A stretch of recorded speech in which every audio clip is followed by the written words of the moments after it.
My friends, this channel was created so that your learning experience becomes extremely pacey. You don't have to consume an entire podcast, but you do have to watch a bunch of the highlights of different podcasts on this channel. This is TRS Clips. I remember I did a 40-day Anusthana of Bhagavati Ma Durga. What is that? Anusthana is basically a more concentrated form of Upasana. You take a Sankalpa. Okay, Sankalpa means a promise. Okay, traditionally it's a promise to Ma Durga. Okay, 40 days, I am going to do your worship in this manner. Considering that you're also a working professional. Yeah, I used to go to, my office was in Hiranandani, and I used to go by train and then come back by train. And with that, I used to do. So I had a 40-day Sankalpa in my mind. And Sankalpa means it's a promise, basically. You promise to the deity, to Devata, to Ma Durga. And you don't make a promise like human beings. See, deities are very different. If you make a promise, you better go through with it. Okay. And if you don't? Oh, then the trouble will fall on you. Like what? Various kinds. I mean, depends on where exactly you are in the sadhana. If you're at the initial stages, still little bit less amount of, troubles you will pass off. But if you're at a higher stage and you make a promise, either you don't make a promise, or if you make a promise, you go through with it. They are sticklers of truth. The deities. Like 100%, not human beings. Human beings with my friends, okay, let's meet up somewhere, etc. Then right after that, I call him and couldn't come, I was busy or things like that. It's perfectly fine. The deities, it doesn't work that way at the higher level. Whatever you say, whatever is your intent, it's to be very clear. And if you have certain doubts, then and never ever try to be smarter than that you are. Okay, in front of a devata. It doesn't work because the deity sees not just you, it sees where are you coming from? What were you in your past life? How many lifetimes have you crossed? What have you done? And the current momentum, where exactly are you heading? They see everything. Okay. Because it's got the power of God. It is Ishvara. It is God. Deity is God. Deity is the divine. There's no doubt about it. There's absolutely no. So then 40 day I did that Anushtanam. And Anushtanam with the promise that I need certain guidance from her, from the... You needed guidance for life? No, for my sadhana. I need my next path to open up. Okay. Which is your actual ambition? My main focus had been my upasana from the time I had started. Got into... I had a lateral entry, but don't want to deviate to that story, but let's stick to this. What does the word upasana mean again? Upasana is the method of worship. Upasana is just any worship of a devata is upasana. Gotcha. I'm choosing these terms because it conveys the right sense. Understood. Though we are speaking in English, but I believe that at one point, if these terms become common currency, it's easier to speak on these topics. Okay. Because in translation, something gets lost sometimes. Yeah. Okay. Go on, sir. So I did that, and I took a promise, and the promise has to be done formally, which means that you take water and you drop it and you say that you are so and so. Okay. And this is your name, this is your gotra, this is where you are staying.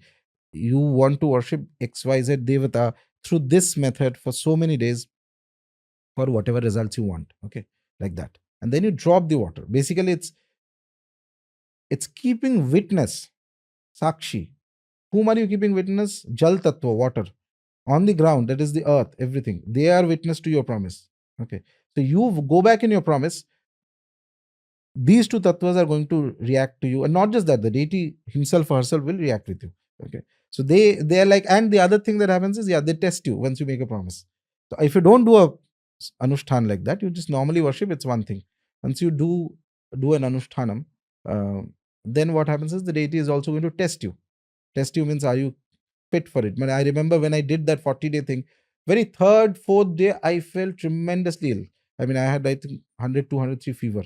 But even then, it has to be completed. 3.5 hours I has to sit and complete. In terms of when you make a spiritual promise, Maya or the material realm will keep pulling you away from achieving that. Yes, various promise. Entities will try and pull you away. Various things will try and pull you away. Even the deity will be aware that these are the obstacles that will come. But he or she will allow the obstacles to come to see that how strong is your willpower. Yeah, it's like you're doing push-ups and the deity will put its foot on your back. Exactly. It's a test of your commitment. Are you just being frivolous? Are you just being then anyway you'll not progress. After that 40-day I completed, and there were other small hassles, but thankfully I was able to do it. What were the small hassles? One was this. I had very high fever, I remember, and after having that fever, Even in that fever, I had to complete at the correct time I had to sit at this time after coming back from office. Then one day I remember I suddenly started getting a call from somebody pretty high up in my office, whom I had never had any reason to interact with for till that point of time. And I wasn't sure why is he even calling me at this time after hours. When some sort of issue had happened in office, very peculiarly, I had to resolve it of all people. And it made no sense because all these years I've been working in that company, never has this issue come up. Neither has this individual ever needed to have a direct communication with me because he's pretty high up in the chain, etc. And things like that. And I am in the middle of the puja. The conflict that is going on in the mind is if I pick up that call, I have to start again. There are rules.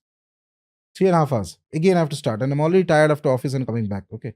So at that time, it was like I had to take a quick decision. So whenever I've had a conflict between work or any other aspect and my upasana, my focus had been on upasana. Then we'll see tomorrow. Whatever happens, we'll see. Okay. I'll go through with this. Thankfully, things got resolved. But this is a very typical example of how the deities will test you when you're doing upasana. But after I completed, there are a few dreams I had to go to certain temples and do certain homas, fire rituals. Did you feel fear in those dreams? No. It was positive. Positive. I knew that these are indications from the deity that next paths will go through here. So I went to one of the Tara temples in Vindhyachal. Okay. Vindhyachal is in Uttar Pradesh. There's a very beautiful Vindhyavasini Devi temple, and in the outskirts of that town there is a small Tara temple. Those who know about it, they know.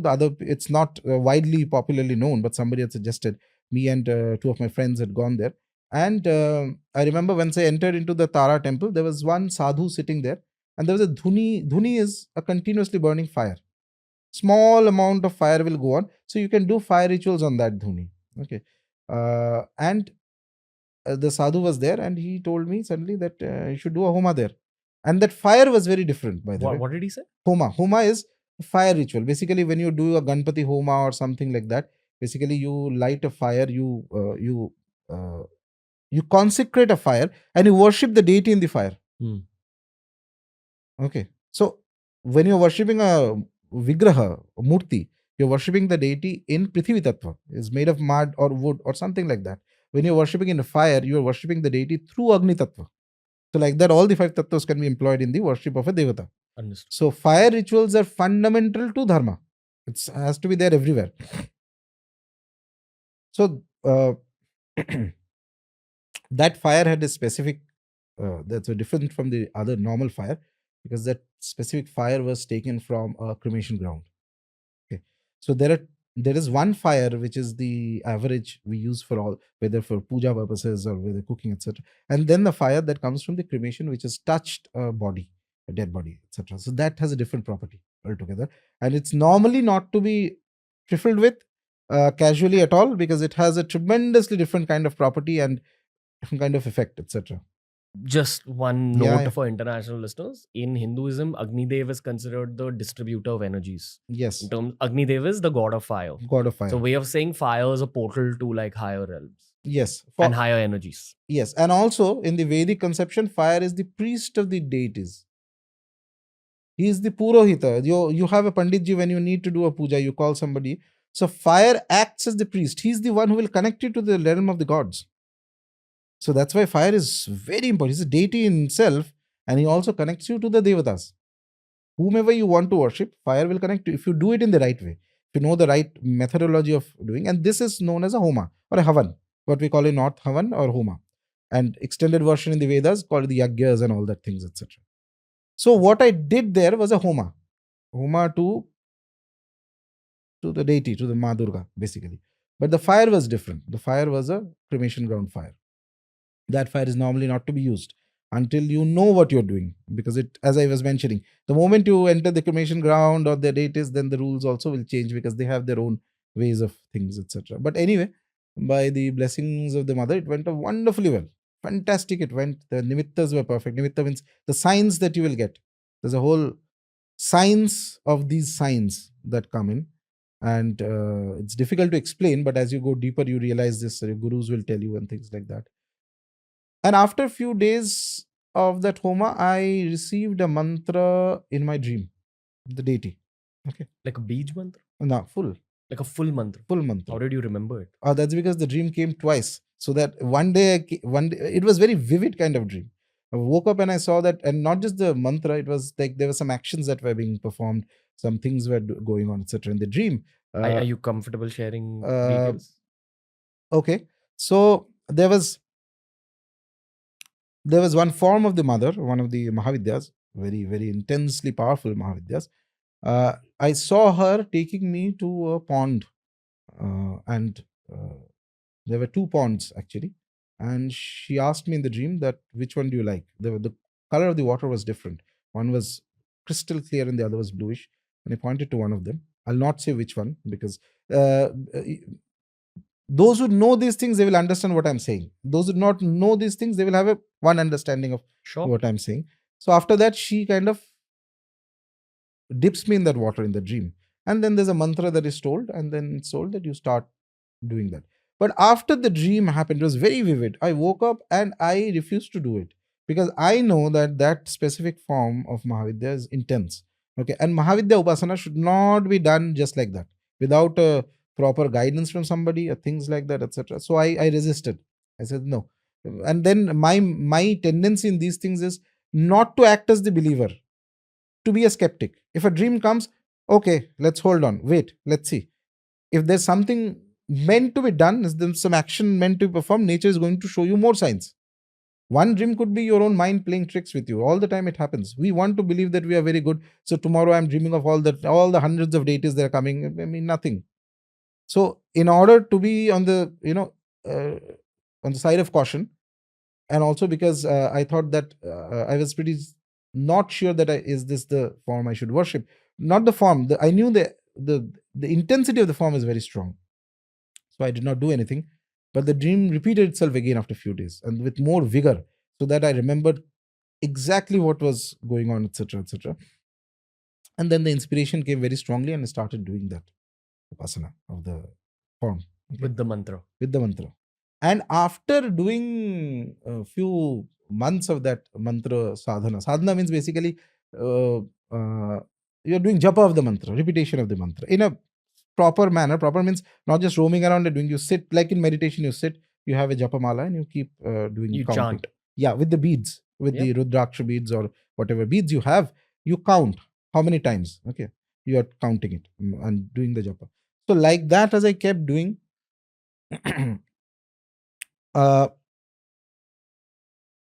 That is when I had one day, I remember pretty late in the night, I was meditating and I saw a figure standing in front of me. Okay. I could sense that it was not an ordinary person. There was a tremendous amount of tejas. Tejas means that brilliance. Glow is still a softer term. I'm saying brilliance. There's one light that is it's a glow that's nice, soothing on the eyes, and there's one that shines like the sun, something like that. Okay, like that. And there was some instructions told to me that read certain books of Sri Aurobindo. Sri Aurobindo is one of the greatest spiritual mystics who lived and there in Pondicherry. Okay. Yes. I had earlier, before this 1-2 years ago, I tried reading Sri Aurobindo. It did not make sense to me because I found his language too complicated for my understanding. Like 1 meter above the head it flows at that time. And this time you read it, it slipped into your head. Everything. And not just that. I opened that specific book, that page, and there were certain things he was talking about. This is precisely the confusions I was having at that time in my mind. That's how the right spiritual books work. Yes. For a lot of listeners. Exactly. The knowledge will enter your head when you need it. Exactly. And then it's after some time, some more experiences happened, but that I'm not comfortable sharing. But eventually what I realized is that an experience of Krishna started happening actually after that, which was very strange. And I wondered, why is Krishna coming from anywhere at all? Because I am not even worshipping Krishna. I am something else I'm doing. And then I picked up a book of Sri Aurobindo's biography, and I realized that he had attained perfection in Krishna Upasana. Krishna was the primary deity. He was the one and the Bhagavad Gita and Lord Krishna, the ones whom he worshipped most intensely in his own way. So he did not do the normal Vaishnava Upasana of Krishna. What he did was more of meditative connection with Krishna, to the extent that he had sort of become like Lord Krishna, an emanation of Krishna that time. He had that energy fully in him. And the question started that there are many forms of Krishna. So there is one form of Krishna that is Sri Aurobindo. Sri Aurobindo used to mention there's one form of Krishna who's popular in the Bhagavatam, which is one of the spiritual texts. Who's the delight of the gopis. Okay, he's very sweet. He's beautiful. If you worship that, you feel like in bliss. If that energy of Krishna a little bit comes in. But there is also the Krishna who gives you the Bhagavad Gita, who's standing in the battlefield. Okay, and there is a confused Arjuna who's saying that no, I can't fight. And then there is a conversation that goes on. So that Krishna, he's the teacher. That aspect of Krishna is one who will make you pass through. You have seen how clothes are dried by wringing them. He will do exactly that throughout all impurities, so that afterwards you have nothing left but to become spiritual. And then he will give you the Gita, and then you will never forget. Including people, including situations. Everything. will That be is what removed. his style. That is what his style is. Yep. That is exactly what his style is. Okay. And saints who have worshipped Krishna properly, they all know this. Whether there is, as I said, there are two types of worship. One is that the general bhakti you can do. There's all doing, and then you have that intensity of longing. No, I want that devata in the manner like a friend, like a father, like a mother, or whatever form you want to personalize that equation, so that there is a two-way communication with the deity. That is the highest stage of sadhana. That is where you have to go. Okay. So Krishna is like that. He's beautiful. So if somebody tells me, I find it very interesting, just my personal opinion, that somebody says that Krishna is the sweetest. Of course, he's the sweetest. But if you go closer to him, he is going to make sure that everything that is non-spiritual in you, every element in your body, and means your environment, slowly will pick out everything one after the other. Take. And that is going to be painful also. What happened then? That was a period of excellent spiritual development for myself. But at the same time, mind you, during that time, once I had couple of more experiences of Krishna at that time. Automatically it started once I was developed a strong reverence for Sri Aurobindo. Okay, because Sri Aurobindo is like it's the portal for me for Krishna. From him I went to Krishna. Otherwise I did not have any inclination for Krishna. So only after reading him and developing a strong understanding. So I used to like that one specific sentence Sri Aurobindo used to write about Krishna somewhere, written that if you know only Krishna, then you know nothing about Krishna. He's so vast that he can encompass everything. Okay, he's absolutely universal in one sense, and he's also very personal. He holds both of these aspects in him. But at the same time, while I was doing a certain amount of Krishna Upasana, I got some books on Krishna. Books means the Bhagavatam, the 10th chapter of the Bhagavatam, Srimad Bhagavatam, contains the life of Krishna. That is the most beautiful text. If somebody studies it, actually people do Upasana of it. 7 days they will study, confine yourself. I used to tell people, confine yourself to a room for 7 or 10 days. Don't meet anybody unnecessarily. Eat completely as sattvic food as you can. Okay, as light food, not just vegetarian. I'm saying that as light food. I mean, if your stomach goes full up to this mark, then eat 3/4 of it, not more than that. Okay, keep a little empty. Spend reading the Bhagavatam. Spend contemplating on the Bhagavatam. Imagining how Krishna from childhood, what is he doing? Every story, there is something or the other that is going on. Okay, if you go deeper into the explanations, and it's beautiful.